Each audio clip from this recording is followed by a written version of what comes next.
The first thing I want to say is I'm extremely happy that this brings together a political economy group and an imperfections in democracy group, because that's exactly where I think this book is. That's what this book is about. I come out of political economy, but political economy should have a lot to say about how democracy works, because we're about how power is used to change the allocation of resources, and that's a central topic, I think, becoming more central by the day in most of the current democracies.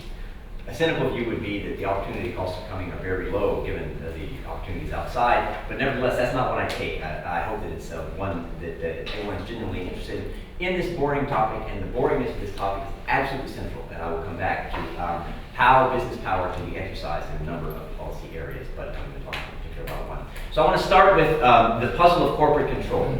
I don't want to make you write your own book about corporate control, or even an article about it, or even read an article about it, but I want to tell you how I got into this, what the sort of empirical puzzle is that will motivate the talk. And then I want to switch pretty dramatically to my broader view of salience, quiet politics, and business power. That is, why corporate control is a useful lens to think about democracy more generally. So then I've got a couple of empirical illustrations. Bear with me as I go over how corporate control works in the Netherlands and in France. And then you're a social scientist, and you'll find out that I'm going to say essentially that, well, in both areas, business is able to dominate this area. And you'll say, well, where's the variation in that, right? And so what I do is I then go to, of course, the opposite of quiet politics, which is noisy politics. And the noisy politics that I wrote about, I finished this book in 2009, it came out in 2011. The executive pay discussions that I first wrote about in this book have only become more and more amplified, and we can illustrate this with what's going on in the UK today in terms of ever greater say on pay and how that politics works, and why it is that executives have more trouble exercising their voice in this particular area than in some others like corporate control. And then I'll talk about conclusions for how we study democracy, conclusions for how we do political science. So this is the puzzle, okay? Many of you who are obsessed with the election results yesterday will not immediately think that the picture on your left refers to corporate control, but in fact, it's a jungle out there among French companies, okay? Prior to 1997, they hardly ever were involved in a hostile takeover. They protected each other through a network that I'll talk about. And yet, nowadays, they are very aggressively involved in taking each other over and taking over companies that are in other countries. Whereas in the Netherlands, that long liberal country, of course, Peter Katzenstein talked about the small states and world markets and how they married liberalism with compensation, and it's so peaceful, right? It's still that way. You want to take over a Dutch company, it's very, very hard unless they don't avail themselves of the great defenses which are available to them, and that's because, I will argue, employers have protected them. So one way to think about this that's less artistic but more social sciencey is to look at what happened to French cross-shareholding in a very narrow time, much narrower than the amount of time it took Nicolas Sarkozy's host to collapse. Right, between 1998 and 2000, French cross-shareholding collapses, cuts in half, therefore rendering these companies possible to be taken over, amenable to take over.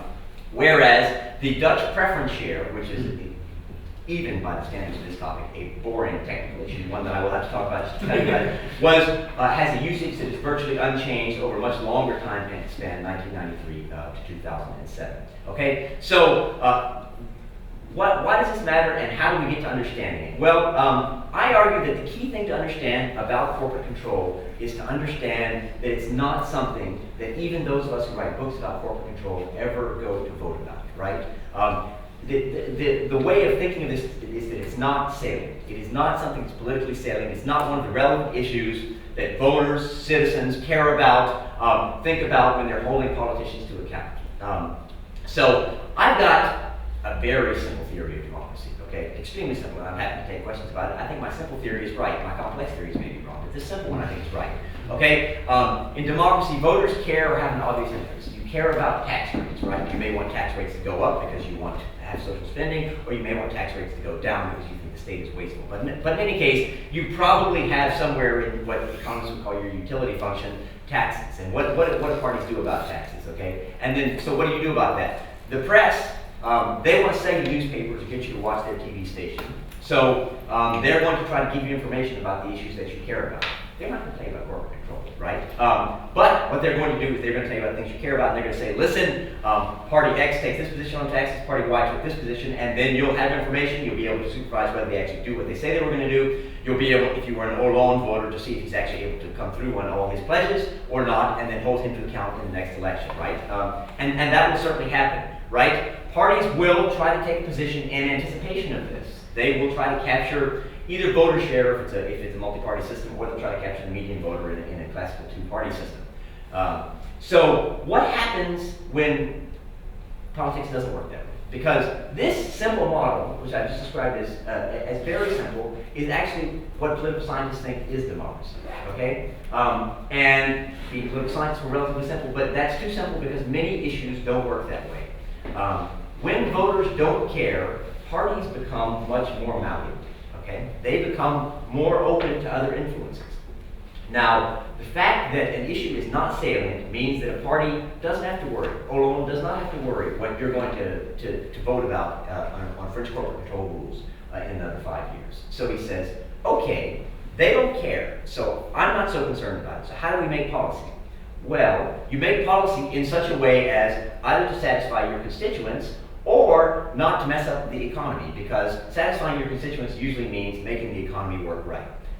So the people who have a special ability to say, we know how the economy works, is managers, right? Low political salience, therefore I argue, favors managers. And it favors managers not because they have access to a lot of money. Do not mistake me, having money in politics is very useful, especially in systems like the United States where you can spend it with reckless abandon. But it is a limited power, because if you have to spend lots of money on an issue to try to overthrow it, it may be an issue that's getting a lot of press, and therefore what I'm going to call the mechanism of noisy politics will kick in, and you may not be successful even if you spend lots of money. But political power in these low salience policy areas flows from the expertise advantage and the ability to forum shop. That is, managers can say, okay, we may not win in Congress. Why? It's a loud issue, people are upset, lots of babies are being killed in cars that don't have car seats, and so we're not going to fight on car seat regulation. But what we're going to do is we're going to go back in when it comes to the courts and try to affect how it's interpreted. Or we're going to try to affect how regulators implement those standards that we have to impose so that it's less costly for us. So let's think about what the particular weapons are that characterize quiet politics. I say there are three. Right? I said it's not money, it's lobbying, not euros, but deference. The ability to go in and say, if you pass that policy you're thinking about passing, it could be that I have to close that plant, and so 5,000 workers in your constituency will no longer be employed, and they could be mad come election time, right? That's a very powerful weapon that employers, as many have long argued, Charles Lindblom notably, that managers and employers can deploy. But the fact that there is this deference, which Lindblom and others have written about, the fact that politicians don't want to piss off, to put it in technical terms, the people who run the economy, if they don't have to, if there's no political reward. Remember, there's no political reward because we're operating in the low salience area. So they'll say, you know what, you're right. In fact, you're so right, we don't want to mess up the economy, then we're going to defer to these informal fora where you can write down the rules as they should be, and then we'll do something like saying, here's a code agreed to by managers, please comply with it or explain why you don't, right? And that's what happened in a lot of countries with corporate governance in the 1990s in terms of adopting these corporate governance codes. So an informal fora, I'll talk about the advantages for employers in just a minute, but imagine that you have a constitutional requirement that in every committee there has to be a representative of labor, a representative of capital, etc. But if you go to an informal forum, there's nothing stipulating who has to be there, and therefore you put lots of experts there, and the experts are disproportionately usually associated with management. And finally, because politicians are not the only people who like to talk to authoritative figures, the press does too. And so, if you're in an area like corporate control, the ability to take over companies, the ability to influence press coverage can be influential if a moment arises when the issue takes on a certain popularity. Suddenly, a company from India is taking over a company in Europe and everyone's concerned, right? Europe is going to be taken over by these Indian companies or these Chinese companies or something like that. Then people come in and they say, oh, I'm interested in that. But how do I form views about this policy about which I don't have much information and I haven't really paid attention? Well, I look at what opinion leaders are saying, right? And influencing press coverage is something that you can do to try to figure out which analogy is being used, which metaphor is being deployed most effectively in the press, right? And therefore, which one is capturing the public imagination, because that could influence how people wind up voting on the issue. And then I want to talk just for a second about a second dimension of variation. That is, first, this is an argument that sticks to formal institutions like parliaments, notably parliaments, but that holds with even greater force when issues are governed through informal institutions. Okay, I define informal institutions as regularized rules or practices that are not established by legislators or regulators. These are areas in which institutional incumbents, often managers, have been able to run issues that have political ramifications, like, for example, cross-shareholding networks, without direct political interference. And so when you govern through informal institutions, you have a couple of advantages. Advantage one is you don't have a formal arena for opponents to rally support, right? If you're going to tear down French cross-shareholding, where are you going to go protest? You're going to go protest the parliament? They're not the ones that have the cross-shareholding. It's private sector actors who hold that, right? They're having a meeting somewhere on somebody's yacht, and you're not invited. So there's no place for you to go to say, we can't have this, this is not what French democracy is about. And secondly, you don't have to get legislators to vote. You just have to keep them from intervening. So it's a different stake and it's a lower stake. So therefore, having the informality of institutions involved in governing a particular policy area reinforces some of the dynamics that I'm talking about. Now, let me think about how we could lay out the formality of institutions and high and low salience on a continuum. And so let me just stand up a minute and talk about this. So if you think over here we have high salience formal institutions, that's at one end. That's characterized by partisan contestation. That's what most of political science spends most of its time writing about. And this is really, for my money, where the rubber hits the road in democracy. These are the big conflicts we have over American health care or French pension ages, right? Here you have the parties are doing the big fighting, their interest groups supporting them, and managers just sort of evanesce in this group. They have to sort of ally with other people because their advantages don't work there. But there are lots of other areas of politics where they do have more influence.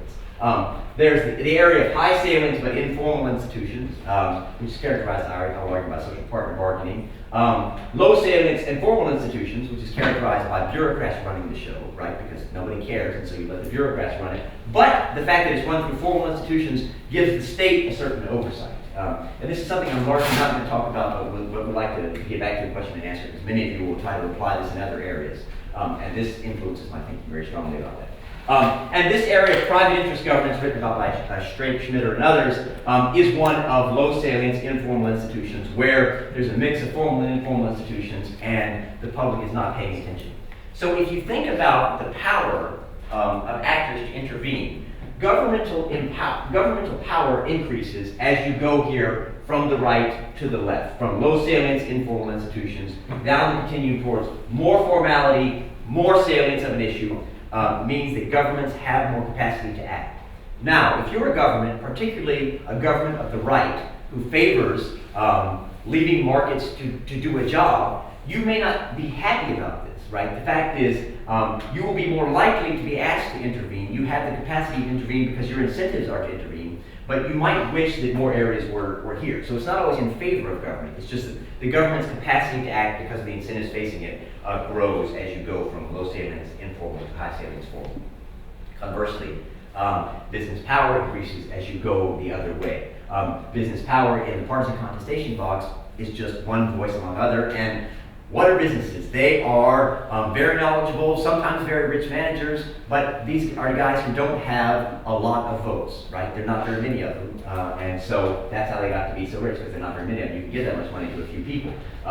And so as you come this way, however, their expertise and their ability to influence the way issues are thought about increases, and therefore I argue business power increases.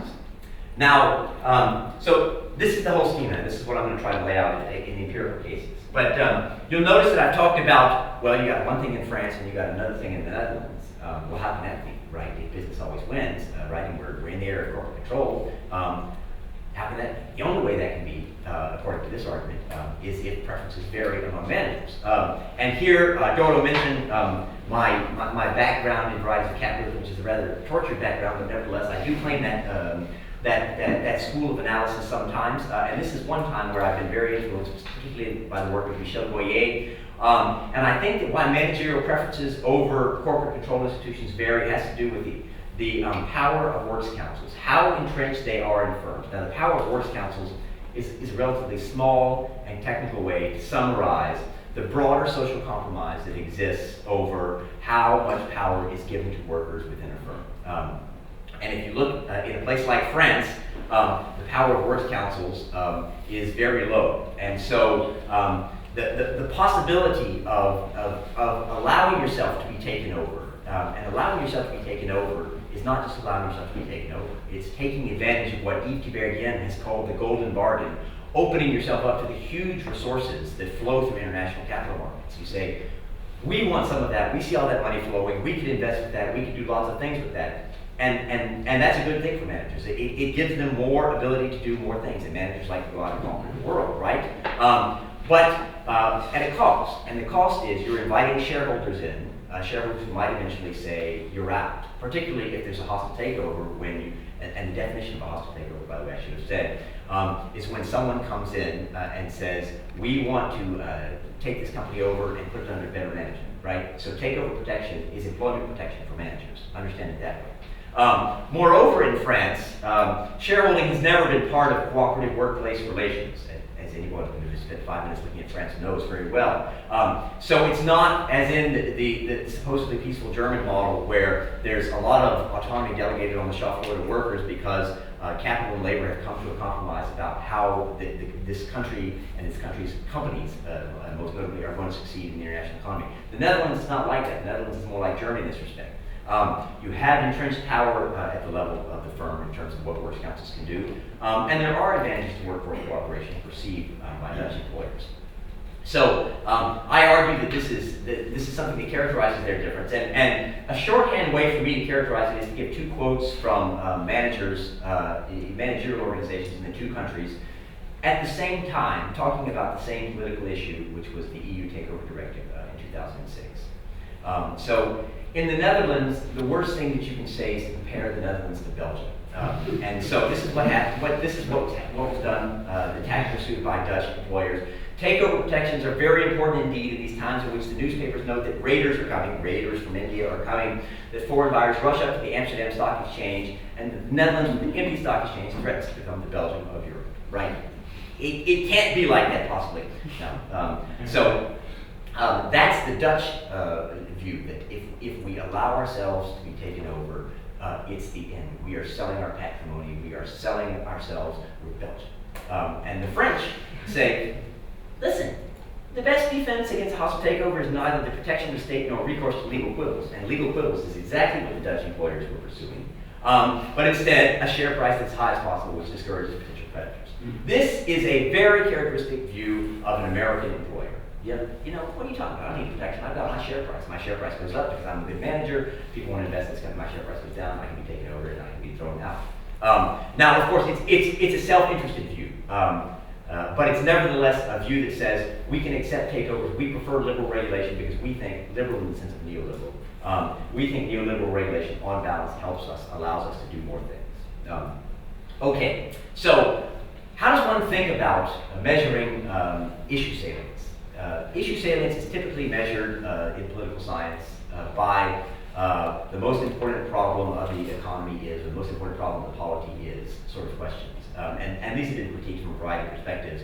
But it's a pretty good way to do it. It would be a way that I would be delighted to do. It's much better than any other way.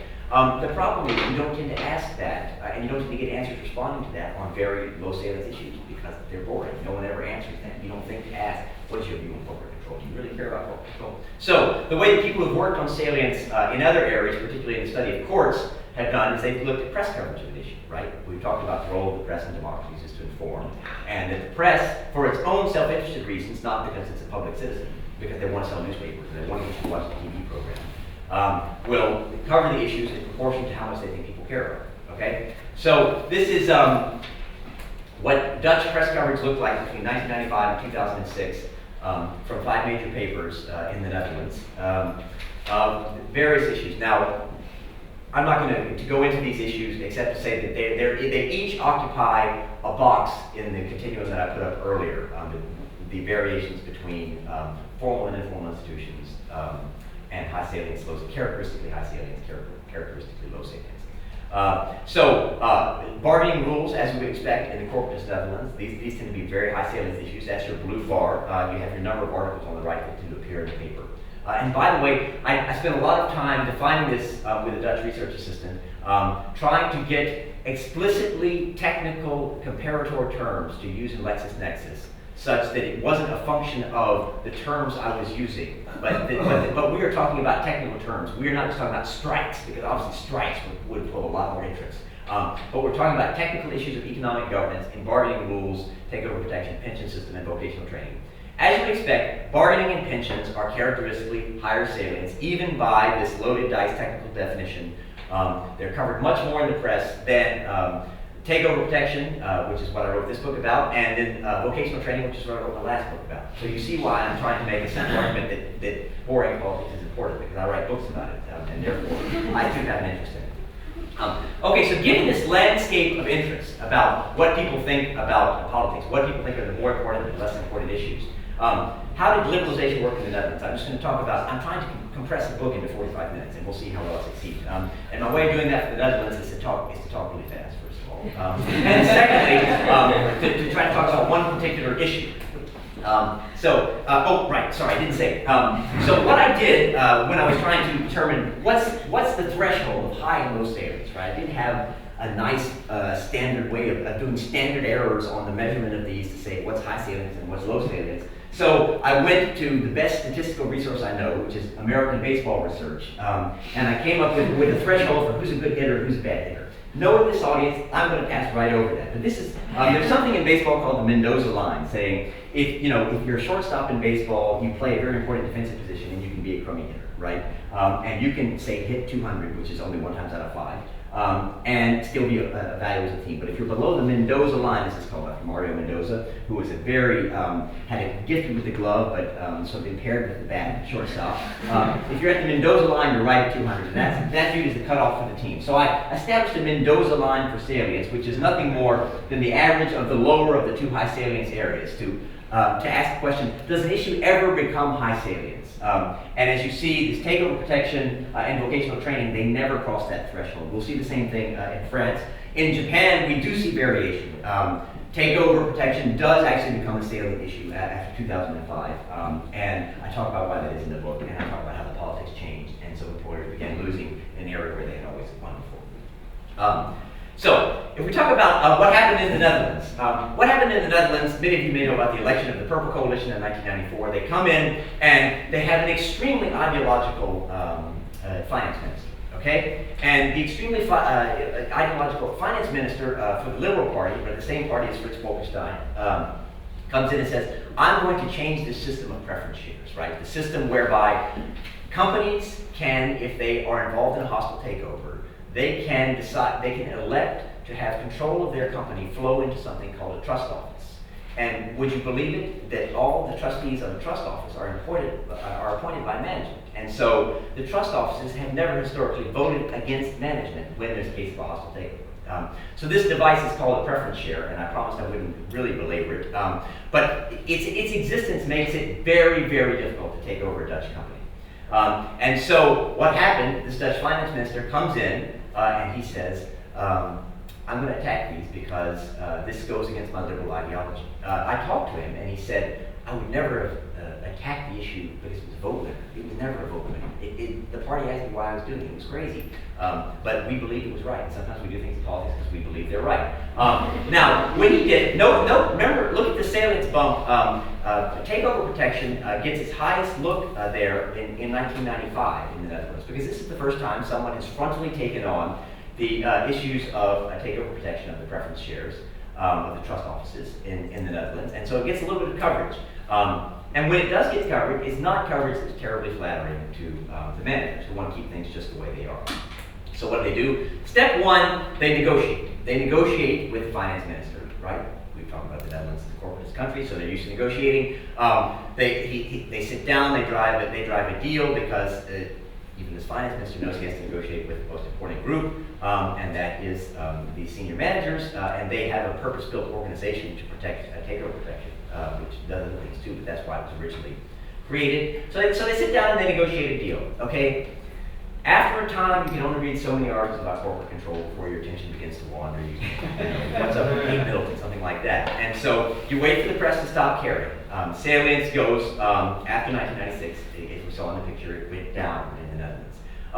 And then, uncharacteristically for the Netherlands, the FIUO, the VEUO, this lobbying group on behalf of senior managers, then went to Parliament and had Parliament defeat its own government and say, we are not going to pass this law, in fact, that was negotiated with the finance minister, even though we said we would, because conditions have changed. And so I have a quote from the finance minister saying, if we cut a deal with the normal corporate organizations, they never would have stabbed me in the back this way. But in fact, this is what the senior managers really cared about. So their purpose-built organization was willing to do this. And it's not costly. Remember, the parties are flexible on this, but it was a low-cost option to say, okay, well, they're saying it's really important that we need it to protect the Dutch economy. And so the Dutch employers win on their defensive preference shares. And they win in multiple sessions, but that was just one that allows me to quickly illustrate some of the principles of what I'm talking about. Let me show you one of the first graphics that I tend to use in PowerPoint presentations. This is just what the French shareholding network looked like circa 1997. And the simple message here is that these are companies owning shares in each other, and there's these two broad poles around Société Générale and BNP. And by owning shares in each other, they had enough to block each other, to block attempts to take over companies. There were these so-called hardcore shareholding, the noyau dur, right? And this is what was created in 1986-88 after the liberalization program. So what happened in France? What happened in France is everything looks hunky-dory from in 1996 as to the noyau dur, but they dramatically fall about 50%. Now, this didn't just happen. It did just happen in terms of laws being passed. There wasn't a law passed. There wasn't a political actor involved. This happened totally in the private economy. This was a decision of managers about what was the way forward for French business. It was a political conflict within management. And some of you will remember that the French employers changed their name to the MEDEF, the Movement for the Entrepreneurs of France, because they wanted to be more aggressive in fighting the government. That was all part of this conflict about what is the orientation of French employers. And Claude Bébiard, who's a major figure in French business, took a place at the heart of the network and said, we're not going to do this anymore. We're not going to hang on to all these francs that don't do anything for us, that don't deliver any return, that we're just holding on to them to protect other companies. These are Turkey companies. If they can be taken over, so good. So what? It's good for the French economy. And you should all do this too, he said to his management counterparts. And they eventually did it over a course of about 2 years. They responded by saying, let's evaluate the cost and benefits of hanging on to these shares. Bébiard's not going to do it anymore. And so by collective decision making that happened in an uncoordinated fashion, the network unravels. So this is written about by French economists and French political scientists as a huge wrenching change. In the Right of Capitalism School, we talk about this major change that happened in the character of French corporate governance in the late 1990s. But what did the press coverage look like? Sorry, that's just emphasizing the half division into of the cross-shareholding. As you see, this was happening 1998, 1999, 2000. Not much, right? Not even as much as vocational training, subject to my first book, which I'm sure you've all read. Right? It was a very low salience issue because there was no way for political actors to get around it. If you read French newspapers as I did, you'll see that there are articles about saying, wow, the character of capital holdings is changing quite dramatically in French companies. And it's changing quite dramatically with big consequences for how these companies will be run, for what they'll do with their workers, etc., for how long-term their perspectives will be. But this didn't get much play because it wasn't a political event. That is to say, it wasn't something that was being debated in Parliament. And that only strengthened the hand of the employers who didn't want to be decided in Parliament. They wanted it to be a sort of intramural dispute between groups of managers, and the neoliberals won, is the way to understand that. So that's the big moment in France. I talk about how in 2006 they continued to push this sort of managerial prerogative, free capitalism view in France. But I don't want to talk further about that in the talk because I promised you some noisy politics. And so let me talk about how there's your Mendoza line again. We've talked about this is what politics looks like when it's quiet, right? The managerial organizations get what they want. But when it becomes loud, political parties who have been very attuned in the quiet to what it is that business is saying, because when business talks, politicians listen. They want that employment in their district. But when everybody starts talking, right, when people start being as loud as I am, then the political parties and the interest groups come back on the scene, because now we've got big democratic stakes going on, and so these are what you expect to have contesting. And in particular, I argue that it's the difference between left and right parties, which doesn't matter for a damn in corporate control, matters a lot for executive pay when executive pay becomes a high salience issue. For a long time, executive pay wasn't a high salience issue anywhere, okay?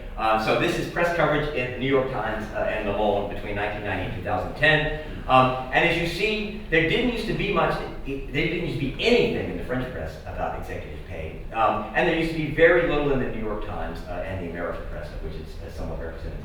When I say there wasn't anything, there were the occasional articles that were written in the sort of breathy tones of lifestyles of the rich and famous. Oh, he's got this yacht, he's got this pool, he's got this jet, he's got a third wife, don't talk about the other two wives, that sort of thing, right? It was all very adorational, what you can do with this money, but it was never a discussion of is pay out of whack, right? Pay out of whack as a political issue only becomes political when people start getting really angry about it. People who say this is simply unjust. And the moment that really happened, there was a blip in 1992 which had to do with when then President Bush, the first President Bush, visited Japan with a bunch of executives. And this is when Japan was flying high and the US was low, and yet all these executives were paid far more than their Japanese counterparts. So there's a little minor hand-wringing, how can this be? But then that quickly died away, and I talk about that episode in the book. But the major shift in terms of politics in the United States happened with the Enron scandal in 2001, 2002. That bumped up, if you like, the coverage of executive pay to a secular, more higher level, right? The level just never dropped down to where it was pre-2000. And that's a good thing for one particular group, and that group is called the Democratic Party of the United States, because they are the natural beneficiaries of this. And so what you have is you have partisan entrepreneurs, in particular Barney Frank, the head of the House Financial Services Committee, going around banging on about financial, how pay of senior executives is out of whack. What do financial companies do? Why are they making all this money? And sometimes he's winning, and sometimes he's losing, okay? So this is not an argument that salience goes up and business always loses, okay? Business has a big advantage right now, and that is it has a Bush White House, okay, between 2000 and 2008. And it has parts of the Senate which are very much against doing anything against on executive pay. But the fact is there's suddenly an incentive there after 2002, after Enron, for Barney Frank and people like Barney Frank, political entrepreneurs, to go in and seize on these issues and raise these topics and say something has to happen, something has to change, this just can't be right. And so if you turn up the volume loudly enough, as you'll see it got turned up during the financial crisis, then the Republicans, or whatever your favorite party of the right is, say, no, more, we can't take it, please, we want limits on executive pay too, it's outrageous, isn't it? We just didn't realize that before. And that's very natural politics, right? The parties at the right are favoring the market. They think the market does things better. So they naturally want there to be some sort of self-regulation, by which they generally mean the market or managers passing a code and imposing it on themselves. But they don't want that at any political cost, right? This is not an issue, executive pay, that they care a lot about. But they don't want to just be nailed to a cross on executive pay. So they will eventually collapse. And that's what happens in the United States, and that's what happens in France. As you see in France, it happens somewhat later. It only gradually ratchets up in the second half of this decade, or the last decade rather, between 2000 and 2010, after a series of French scandals. Enron was written about in the French press with some delight. You see, the Americans, we knew that the finance they were doing was all crap, and so they got what they deserved. But that kind of scandal doesn't really play in France. It's got to be French companies, French executives getting huge pay and then laying people off, right? Why are you getting huge pay for laying people off? These become scandals. These become scandals in France.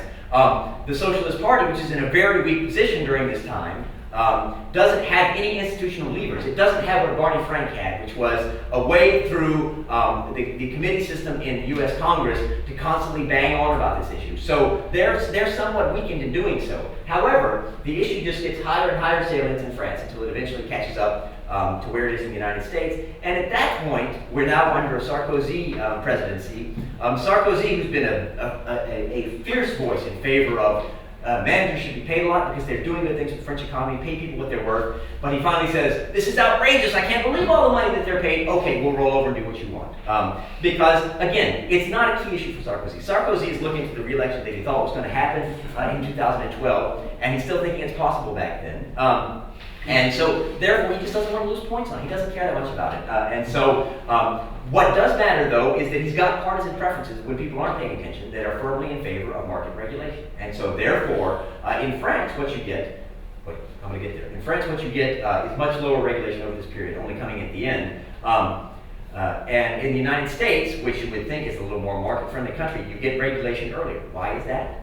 Because the noise was louder in the United States. And I've done work now on Britain, which I'm not going to show you today, which the argument, the political argument, has been louder still in Britain about executive pay. And Britain regulates executive pay in a more stringent way than does the United States. And it doesn't have to do with the amount that people are paid, right? Because you may be thinking, well, come on, U.S. executives are paid so much, of course, it's really outrageous. You can understand the Americans getting upset about it. But that's not what it is. The original executive pay scandal in Britain happened about 1995. Where this executive was described as a pig for having earned this unconscionable salary of something like £1 million less. And so, I mean, you can't even tip your doorman that in Manhattan nowadays, right? So it's not about absolute amounts, right? It's about resonance as being something fundamentally out of whack that generates broader interest in the issue. Just in case you think, well, I'm cherry picking these lefty papers, I did business papers as well to show you that you get exactly the same time trends as a broken series on Les Echos, which is the business paper in France that I use.